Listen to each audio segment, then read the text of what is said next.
welcome to the Cowboy Chronicles, the Oklahoman's Oklahoma State football podcast. I am your host, Scott Wright, joined this week by McClain Baxley, for real this time. It's actually recording as far as we know at this point. GoPokes.com for McClain if you want to follow along with all of his fabulous work. Thanks again. As I mentioned, you were part of one of the lost episodes of the Cowboy Chronicles. Yeah, I think it was some of my best work, but you'll never know. It might have been the best podcast we've ever done on the Cowboy Chronicles. Yeah, there's no way to tell. No, it'll never be known. Maybe it'll arrive on my computer someday, and we'll publish it anyway. So lots to talk about. We'll get right into it, but do want to remind everybody that you can jump in on YouTube and throw your score prediction for OSU Arizona State in the score predictions. I opened my phone. I don't know why. There was no winner last week, so I get to drink my own beer. Same for you. And what'd you go with this week? Just doing a Stone Cloud Light, keeping it easy on a Monday. Can't beat it. Cheers. I'm going with the Back Alley Kitty. Thanks to the lost episodes, this is actually the third time now that I've drank the Back Alley Kitty. Huge fan. Gotcha. Really enjoying this, and this is the first time it's actually made it to air. Excellent. So, with that, let's touch on last week a little bit, because obviously it was a very interesting week for a lot of reasons. But let's just start with kind of big picture thoughts when you think back to everything that transpired on Saturday down in Waco. What kind of sticks with you from that game? I think the effort. I think I don't know if this team is fully given up or not, but there was definitely some plays that were circulated on Twitter that we saw watching the game when it was happening, and then going back and looking at it. There's just a lot of plays, especially on defense. Talk about the missed tackles, talk about the Baylor offense just running all over this defense, and just kind of a lack of motivation, lack of let's go and do it. They're obviously out of Big 12 championship contention, they're out of playoff contention. They still have a shot at a bowl game. Saturday would have helped get closer to that goal, but they just kind of laid down, especially in that fourth quarter where it seemed like each time they were getting closer, they would just allow a 60, 70-yard play by Baylor to go down. Prior to Saturday's game, Baylor was the number 71 offense. After Saturday's game, they're the number 51 offense, and so that's what playing against this defense will do to you. But yeah, just the kind of lack of gusto surrounding this team on both sides of the ball so far. And it didn't seem like OSU could get any worse as far as statistical performance defensively. Technically, I guess right now they can get one spot worse. They're at 132 out of the 133 that get qualified for the statistical list on NCAA.com because of I guess there's one program that's Kennesaw State is keeping the rankings weird, but interestingly, Kennesaw State is actually above. You can go back to that stat. So Oklahoma State is 133rd worst defense, only above Kent State, who was winless. So yes. Really bad. They're averaging, I think, 500 yards a game allowed, 499.9. Right. Really bad stats, and obviously, we'll talk about it. Colin Oliver and Nick Martin have been out for much of the season. Oliver's been out all of Big 12 play, but even with those, key figures, all Big 12, all American guys, you still would like to see better than 500 yards a game. Yeah, and for anybody that's concerned, Kent State is at like 530 yards a game, so you feel like you got some cushion to work with there if you're Oklahoma State. But maybe they figure some things out and slow some guys down from here. Though this week's going to be challenging. But before we get too far ahead, you mentioned the effort, the missed tackles. Gundy talked a lot in post game about the penalties. 12, their most, I think, in a game since 2018. So those type of things are what is really going to get under Mike Gundy's skin. I know fans would like to see him be more emotional after just a run-of-the-mill loss, but he generally keeps a solid front in those situations. You could tell in post-game that he was definitely really bothered by the effort, the missed tackles, the lack of discipline. And that really carried over even to today when he spoke to us. Your thoughts on what he had to say today? I mean, he jumped right into it, talking about the missed tackles. I mean, Barry Trammell said, 3 words and wouldn't even ask a question. And Gundy just kind of went off for a couple minutes about the missed tackles, about the lack of discipline, about the everything that we've talked about. And it's interesting, if you look at these last 2 seasons as one big season, because they are mostly the same guys, same right. team, and you'd think, 22, 23 games into this thing, that you wouldn't have these mistakes. This is the most veteran team, one of the most veteran teams in the country. Yeah. Offensively, probably the most veteran offensive line. And they had, there's 9 penalties on the offense on Saturday. So just these mistakes that you expect from a younger team, a team that hasn't gelled a lot. You think of the transfer portal, guys that haven't played a lot of reps. These guys have played a ton of reps in practice and games and big games on the road. And so for these to be errors that continue to plague this team is just really disappointing. And like you said, Saturday and then again today, I think it kind of boiled over for Gundy. He kind of let it out, saying that he's been disappointed, and he hasn't had that disappointment all season. It's whether it's play calling or lack of execution, but as far as effort, the effort's been there in his opinion.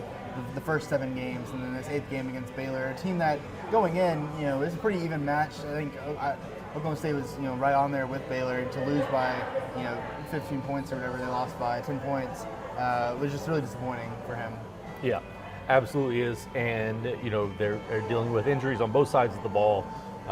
It seems there's not a game that goes by that Ollie Gordon doesn't have to limp off the field at some point.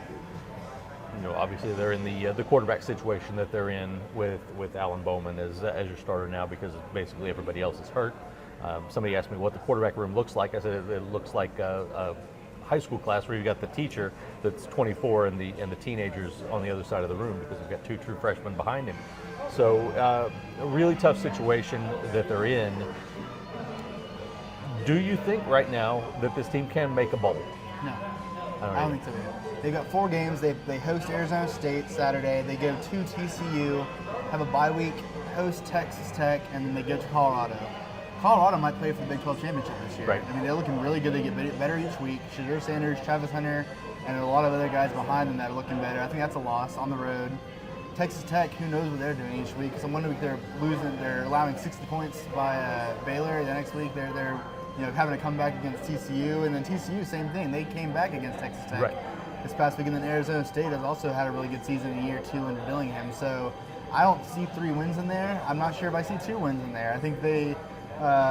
This is a team that, it's been frustrating to see, because on paper, you'd think, oh, this team's good. They've got, all the players, they've got the receivers, they've got Ollie Gordon, they've got defenders that are good, talented defenders, and they go out every Saturday and play, and they just do not live up to that expectation. And it's been really frustrating to continue to watch and get up for. I can't imagine what fans and supporters of the team that don't get paid to go to these games are feeling. But yeah, I mean, I think this is a season where the bowl streak is over, and it's definitely this offseason is going to be a long offseason. We're a month away from that. But I mean, I think it's going to be a really interesting offseason to see where we go from here as far as this program. Are you in the same boat?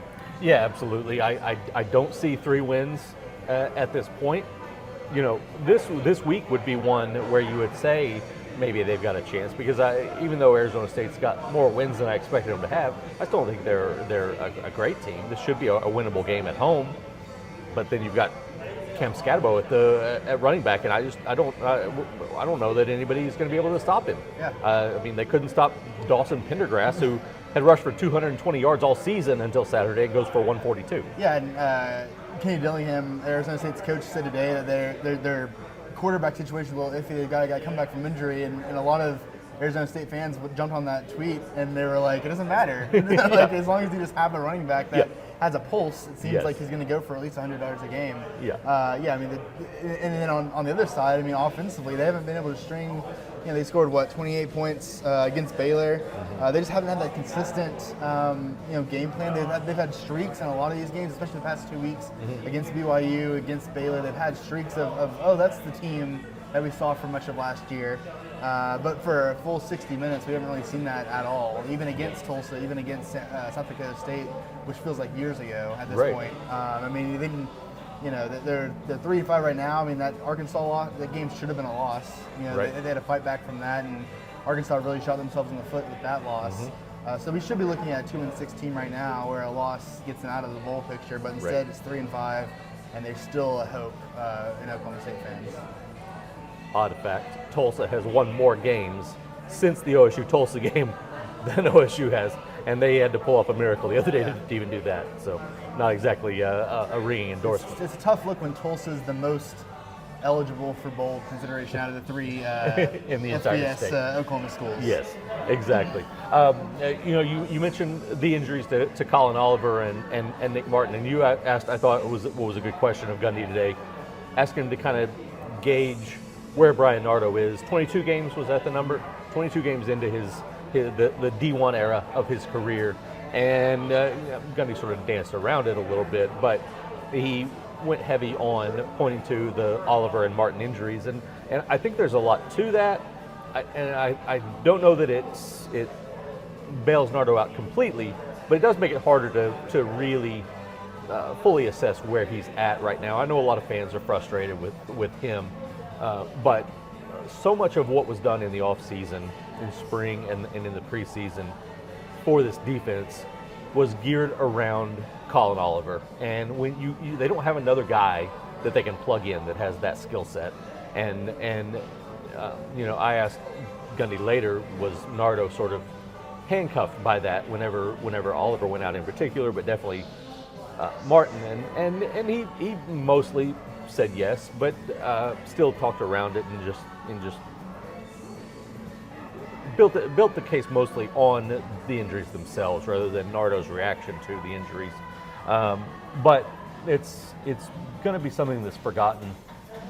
As we get farther and farther away from this season, we're going to look back and say they were 130 whatever in defense that year, and you're not really going to think much about Colin Oliver and Nick Martin. But I think that Nardo at least deserves a little bit of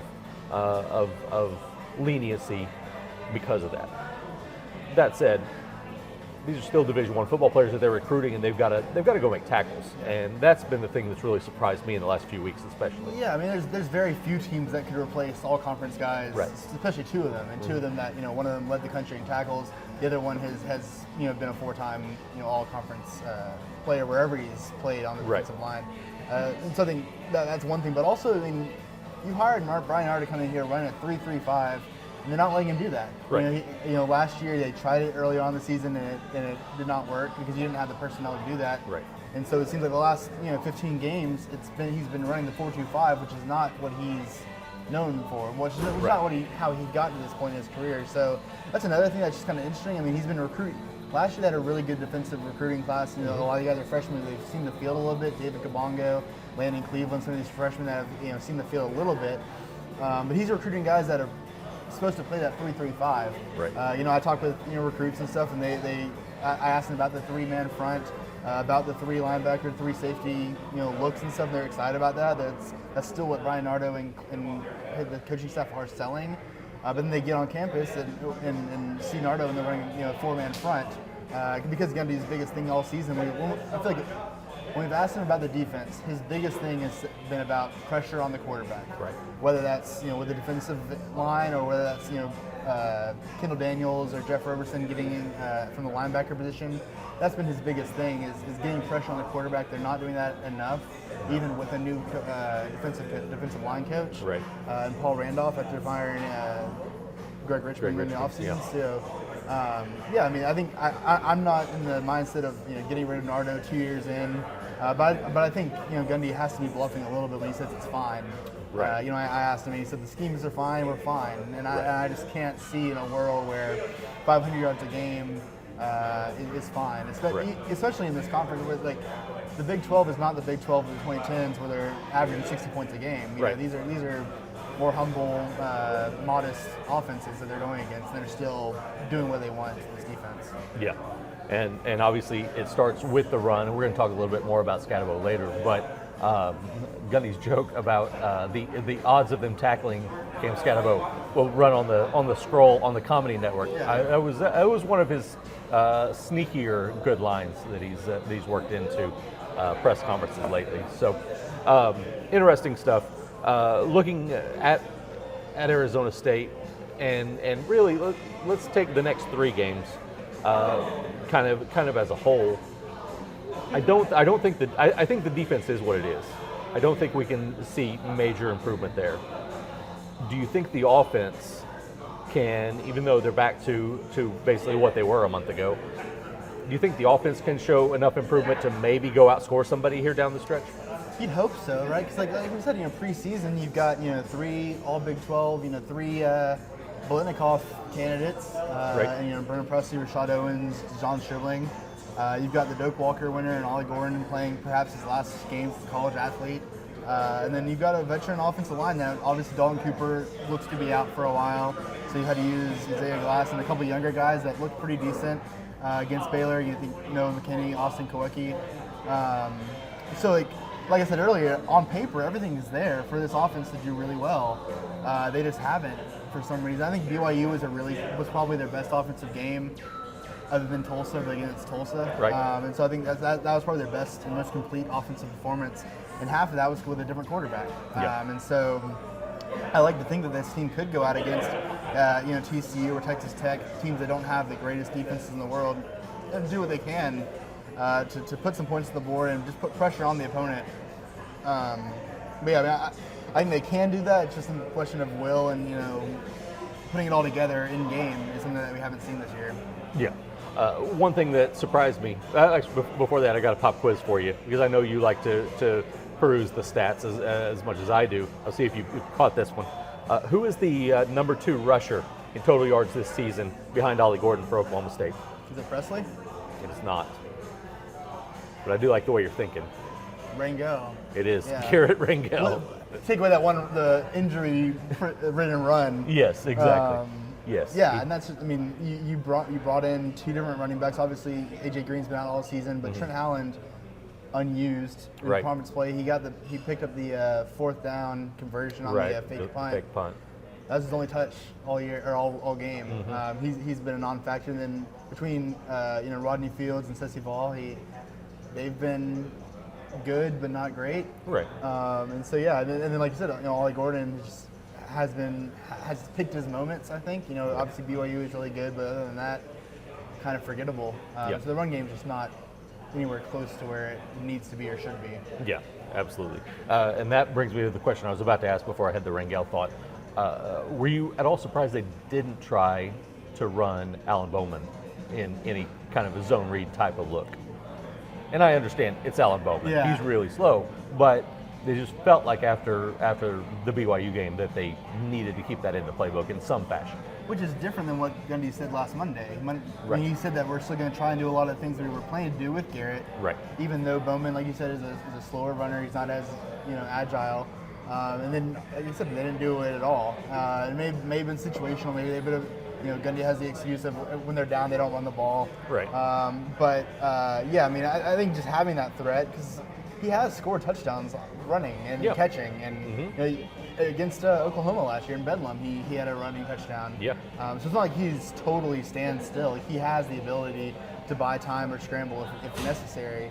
I think they've kind of limited themselves in that fact, and just kind of whether it's Casey Dunn being like, this guy is a passer, he cannot run, or it's just situational or what. But yeah, it is interesting that they didn't do that at all. And maybe they're saving stuff.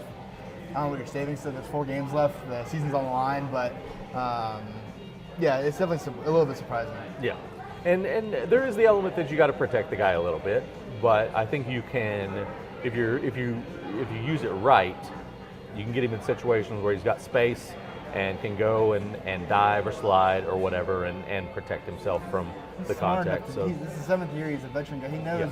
He knows when to throw it away. I'm sure he knows when to run out of bounds or take the slide. He's not an idiot out there. No, absolutely not. I think it was you that asked about Milwaukee Smith, whether we're going to see him. Gundy basically says no. Right now, he's not really ready. Essentially, is his answer. I would be designing something, some sort of package. Maybe you can't ask him to run a whole drive, but he can run. He can make decisions and read the defense a little bit enough to run a zone read or something like that. I'd be building something for him just to give him a shot. And at this point, because of the new redshirt rules and stuff, he can play 4 games and not have it not burn his redshirt. Right. And so I know common sense is not always prevalent in Stillwater, Oklahoma, but just comment like go let them do a drive or do a series in these next 4 games because it's not going to hurt you. Oklahoman's not going to be here next year, Right. And so just giving him opportunities to play against Power 5 defenses in real games, and all these 4 remainder teams, they're still playing for bowl games, they're still playing for conference championships, so they're going to be going hard. Why not let them go against that? And I think back to last year in the Texas Bowl, Gundy comes in for one play, that 20-yard run for touchdown. That's his last play as a Cowboy.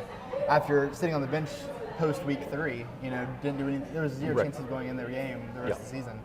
And then he goes in for one play. Obviously, it's special. It's the coach's son. It's his last game. He's into the portal at that point already. But it's definitely possible to have 1 or 2 plays to give, because apparently he's been getting reps all season. Is what Gundy said, is that the 3rd and 4th strings were getting reps in practice. Right. We don't see practice. We don't know how true that is or what those reps look like. Right. But yeah, I mean, I definitely. It's shocking if he doesn't. If we're sitting here in mid-December and Smith has not played, it'll be shocking. Yeah, I'm kind of along those same lines, especially just at least situational. Find some way to get him on the field and use him. It was interesting, the conversation that the last 2 weeks now has come up about how you balance, trying to go and win games and trying to prepare a little bit for the future. And today's answer was interesting. He said you prepare to win the game, and I get that. And his talking about the future, he basically said you don't know who's going to be here next year, so you don't necessarily go spend a lot of time trying to prep somebody for the future. At the same time, if you don't make a bowl game, you lose all of that prep time. It's basically like an additional spring practice that you're losing in terms of time to get your younger guys some work.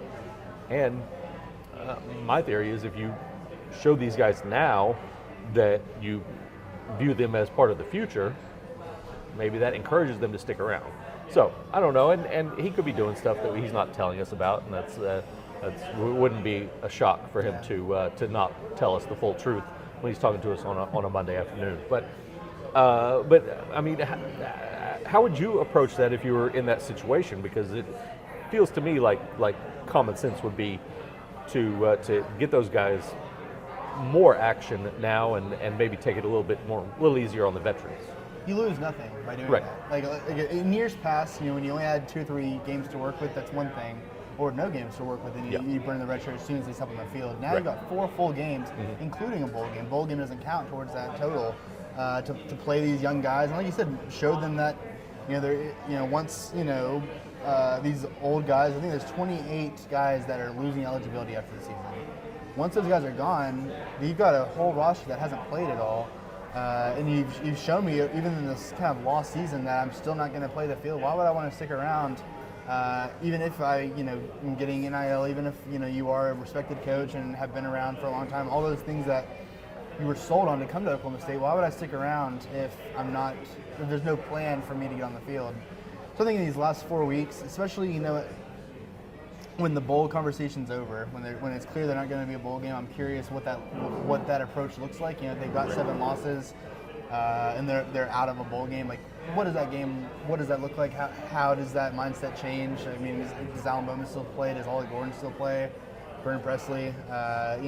These guys are either going to go to the draft or lose eligibility. That's 0 chance for them to be here next year. I think Gundy's kind of gone the full opposite way of protecting the portal and protecting the guys and being too safe about his comments and stuff, which is I don't know. He's kind of like overcorrected. It seems like after the 2022 postseason. Yeah. Now you follow recruiting a lot closer than I do. Interesting time with kind of how they seem to be managing this class. I think would be fair to say. What are they at? 15, 16? With a couple of decommitments, I've lost track of what the exact number is right now. But your thoughts on kind of how they're managing this and what they're putting together exactly? Not well. They've got 15 commits currently. Yeah. They're somewhere in the 50, 60 range nationally, towards the bottom of the Big 12 for sure. And it's interesting. I mean, we all know that the transfer portal is about to pick up next month, and all teams, whether you're Georgia and Ohio State or Kent State and Oklahoma State, teams are going to be relying more on the transfer portal, whether that's coming from other FBS programs or FCS or like we saw last year, Division II schools. So I think there's going to be less of a reliance on high school classes, even for the big dogs, and with the potential roster management where it might go down to 105 in May. I think they're being a little cautious about that. I'm not sure how many more names are going to be added to this class, Right. Or how many will lose this class. I mean, other schools are definitely trying to get some of their guys, and seeing the product on the field isn't helping really Right. well. But yeah, it's definitely. I mean, that's been Gundy's bread and butter is like under recruiting and doing more with less. Right. But in this day and age where you can go out and get a former 4-star kid from Alabama or from Florida State. Right. I think that's where a lot of their energy is being spent. Is kind of monitoring who and where those kids come from. Yep. All right. Well, with that, I think it's time to jump into the Stone Cloud 6-pack here this week at Stone Cloud. Quick reminder again, if you're on YouTube, jump in, throw your score prediction in there, have a chance to win a beer that I'll drink for you on the next show, whenever that will be. But with that, we're going. It's all true false this week on the first 3 of the Stone Cloud 6-pack. Cam Scatterbo, true or false? Cam Scatterbo will rush for 150 yards against the Cowboys, and I debated this number. I almost went higher. I almost True. went like 180. I mean, Yeah. I think, like we said earlier, we joked earlier, but if I'm Kenny Dillingham in this Arizona State team, I am not throwing the ball until you make me. Until Scatterbo has multiple, negative runs. Right. I'm not throwing the ball at all. Yeah. I mean, he's a really good runner. He's at around 850 yards, I think, 10 touchdowns. He runs like a fullback, but He he's does. like quicker than a Right. fullback. But yeah, I expect him to have a strong day. I'm right there with you. I don't think they can hold him under 150. I probably should have gone up on the number like I was initially thinking. If I'd said 180, what would your answer have been? Over. I mean, Yeah. you have this Pendergrass kid go for 100 something yards, and now it's his best game of his career. Yeah. So yeah, I fully and even when you knew that they were a running team, I mean they're has not been successful stopping the run. Yeah, exactly. All right, true or false? We saw this last week on a 2-point conversion play. Ollie Gordon will throw a pass this week. False. False this week, huh? I think it's become too cliche. We're Yeah. expecting it now. Have somebody Yeah. else throw the ball. That's fair. I'm going to go true on this one. I think we're going to see a few more opportunities of Ollie being the guy taking snaps and kind of trying to mix some things up with he Homecoming? and Brendan Preston. Have a Right. little fun? Got to have some fun. Might as well. Going to have Justin Blackman in the house to watch, pretend like he's throwing to him back in the day. So, all right, round 3, true or false? Brendan Presley will break the record for career receptions at Oklahoma State. He is at 281. The record is 293, held by Rashawn Woods. Will he get the 13? I said break. Let's got to get all 13. I hope so. Yeah. I think true. I think that'd be real cool, on homecoming, his last homecoming. Right. Next to last game in Boone Pickens. 13 just seems easy for him nowadays. It really does. Seems like nothing. I mean, how many did he have against BYU and he didn't get one until the fourth quarter? Yeah, he had 5, and they were all on the last drive. So, I mean, yeah. it's definitely possible. I've seen him. We were both there in Houston last year when he just really easily broke a lot of records. And yeah, I mean, it's such a cool guy, and in a season of inconsistency and poor play, he's been consistently good, doing whatever he's asked of him. He had 9 catches at halftime on Saturday, and I went and started doing the math then because he might get there in the second half if this keeps going the way that it's going. He almost did. He felt like he was going to at one point. All right. With that, my answer is true. And maybe I'm like you, more hopeful than anything. I think it'd be really cool to see it happen in Stillwater because I don't think he's going to go 2 games without getting to 13. Though he said in postgame he'd be fine if he had 0 catches and 4 wins. That's exactly right. We'll see if that happens. That's exactly right. All right. Well, with that, we're coming to the end of my Halloween run. One of the lost episodes, we had a different Halloween topic that didn't make it. I've had a couple of Halloween topics that have made it onto the show. But this week, this was actually an idea that I stole from you. We are drafting our favorite Halloween costumes from childhood. So I'm very excited to hear. I know you've got a little bit better history with this. I've got some fun stuff, but you got a birthday coming up. You've talked about how your birthday being the day before Halloween, you had some fun parties and things like that from childhood. Really cool stuff that made me very jealous. My birthday is only 10 days earlier than yours, but I'd never get anything like that. Yeah. So I'm a little bit jealous about that. Definitely spoiled a bit as far as I had a great mom, and she's still alive. I have a great mother who planned a lot, had a lot of put a lot of thought and heart into birthday parties around Halloween, around my birthday, and put a lot of effort into our costumes. We weren't buying $150 costumes each year, so a lot of it was homemade or doing a little bit more with less. Right. The Mike Gundy route. But the one that sticks out and is the first 8 years of my life I had glasses. And I was very big into Harry Potter, and so for 2 or 3 years in a row, I was Harry Potter with different cloaks. Like I had like the black, traditional Hogwarts cloak, and then I had the red Quidditch one. But yeah, all I had to do was just put on glasses. I didn't have a beard then, but I had brown hair. I had the big circular Harry Potter glasses. Right. So that was just a classic. There's been multiple pictures throughout our childhood of me and Harry Potter garb. So still love Harry Potter today. Haven't dressed up as him probably since I hit double digits in age. But yeah, definitely the one that sticks out is just early days of Harry Potter. Fantastic first choice. I do want to clarify. I had some cool birthdays. I just didn't ever get the Halloween experience integrated with my birthday, and that was what I'm most jealous about. So don't want to throw my parents under the bus unnecessarily. My dad is also still alive, and my stepmom, so still alive. Yeah. All good. All right, my first one that I'm going to go with, my first pick in this one. I was a football player multiple times. It was always one of my favorite things. For one, I wasn't allowed to play football when I was really little.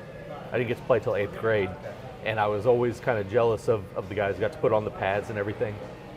And so multiple times I would get my dad to bring home some pads. He worked at the local organization that ran the Little League, and so he would bring me home some pads for a Halloween costume. I'd get to strap on the pads and get the helmet and go like that. But my favorite one of all, I was at this point in my life, my NFL allegiance was always dictated by the players that I liked the most. So I was a big Dan Marino fan at this point. Had a Dan Marino jersey. I was able to I remember it was very tight. Yeah. It wasn't built to go over the pads. I got it over the pads and went as Dan Marino, the jersey anyway. Nice. And so that was one of the coolest ones that I ever had. One of my favorites. Out of all my football, I think I did it 3 times. But that was my favorite one. Are you still a Marino Dolphins guy? I am not a Dolphins fan. I always loved Marino, but I sort of ventured through a bunch of various quarterbacks and landed as a Colts fan now because of Peyton Manning. I've stuck with the Colts now since then. I decided it was time to quit jumping around. So. Sure. All right, round 2, back over to you, McClain Baxley. So the other one that sticks out is, again, every year my mother was putting us in fantastic costumes based on what we wanted. And one year I went through a Michael Jackson phase.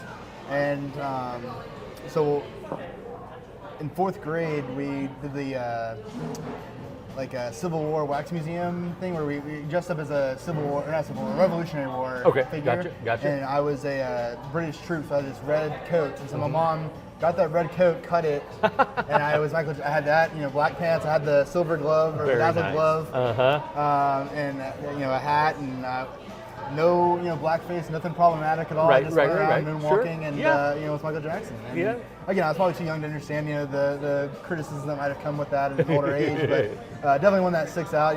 I carried around an iPod, would play songs, going trick or treating and stuff. But yeah, that was one that was fun, and just kind of reusing a coat that got many of uses over the 20 years that I was still able to fit in. Very nice. That's well played right there. I like that. So I had a phase early,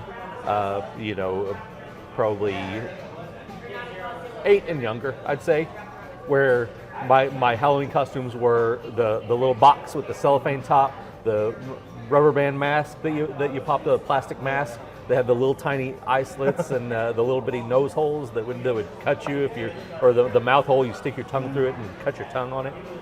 That was, I had that run from, I don't know when it started, before I can remember, up until probably 7 or 8. And so I had to pick one from that era, and my favorite one from that era was Ernie, Bert and Ernie from Sesame Street. I loved Ernie. Then when I had a son, I watched a lot of Sesame Street and remembered how much I loved Ernie, and still do.